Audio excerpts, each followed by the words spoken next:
Russia Ukraine যুদ্ধের উত্তাপ এবার ছড়িয়ে পড়ল কাস্পিয়ান সাগরেও। ইরানের দাবি তাদের একটি বাণিজ্যিক জাহাজে হামলা চালিয়েছে ইউক্রেন।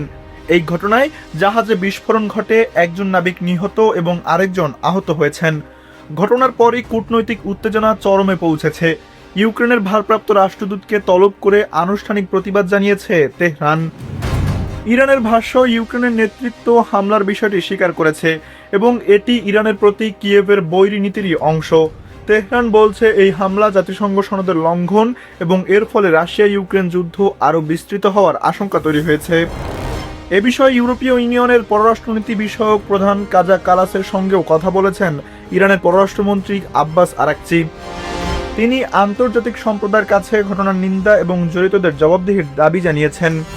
অন্যদিকে ইউক্রেনের প্রেসিডেন্ট ভলোদিমির জেলেনস্কি এক্সে দেওয়া পোস্টে জানান, কাস্পিয়ান সাগরে দূরপাল্লার অভিযানে গুরুত্বপূর্ণ সাফল্য পাওয়া গেছে।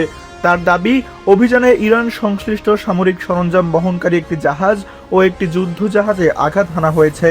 তবে ইরান যে বাণিজ্যিক জাহাজের কথা বলছে সেটির নাম তিনি উল্লেখ করেননি।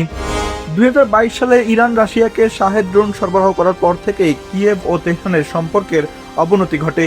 ইউক্রেনের অভিযোগ, রাশিয়া এসব ড্রোন ব্যবহার করে তাদের বিভিন্ন শহরে হামলা চালিয়েছে। একই সময় উপসাগরীয় দেশগুলোকে ড্রোন প্রতিরোধে প্রযুক্তিগত সহায়তা দেওয়ার প্রস্তাবও দিয়েছে কিয়েভ।